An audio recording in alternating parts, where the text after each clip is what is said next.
ஹல்லேலூயா. இன்னைக்கு நீங்க ஒரு வேலை செய்யலாம் கூட பரவாயில்ல, கர்த்தர் என்ன செய்வார், அந்த வேலை என்ன செஞ்சா உனக்கு செய்து முடிப்பார். நீ செஞ்சா உனக்கு புண்ணியம் அப்படின்றார். அதனால நீ செய்யல அப்படிங்கிறதுக்காக இது தடை நினைச்சிக்காதீங்க. அது சொல்ல வர்றாரு. எஸ்தர் செய்யாதனால இன்மை இஸ்ரவேலுக்கு வச்சுப்பா, அவ்வளவுதான். இன்மை இஸ்ரவேலுக்கு நன்மையும் சகாயம் அவ்வளவுதான் நினைச்சிக்காத. இந்த நன்மை சகாயம் நீ மௌனமா இருந்து செய்யாம இருந்தா என்ன உண்டாகும், வேறு இடத்துல இருந்து நிச்சயமா வரும். ஏன்னா கர்த்தரோட பண்பு எனக்கு தெரியும். அவர் சொன்னா என்ன செய்வாரு, செய்வார். ரட்சிப்பு கர்த்தரோட சொல்லியிருக்கிறார். அப்ப ஈஸ்வரர் ரட்சிப்பு எங்க இருந்தாலும் செஞ்சு கிளம்பி வந்துடும். தயவுசெய்து இந்த இது செஞ்சு இது உனக்கு மேன்மையா என்னைக்கோ அப்படின்னு சொல்றாரு. கர்த்தருடைய பண்பா இருந்த மொத்தராய். ஹல்லேலூயா.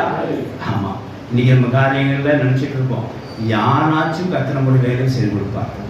இன்னார்தான் அந்த வேலையை செய்யணும்னு நினைச்சிட்டு இருப்போம், யாராச்சும் கர்த்தருடைய வேலையை செஞ்சு கொடுப்பார். போன வாரம் ஒரு கொரோனா ஆக்சன் அவர்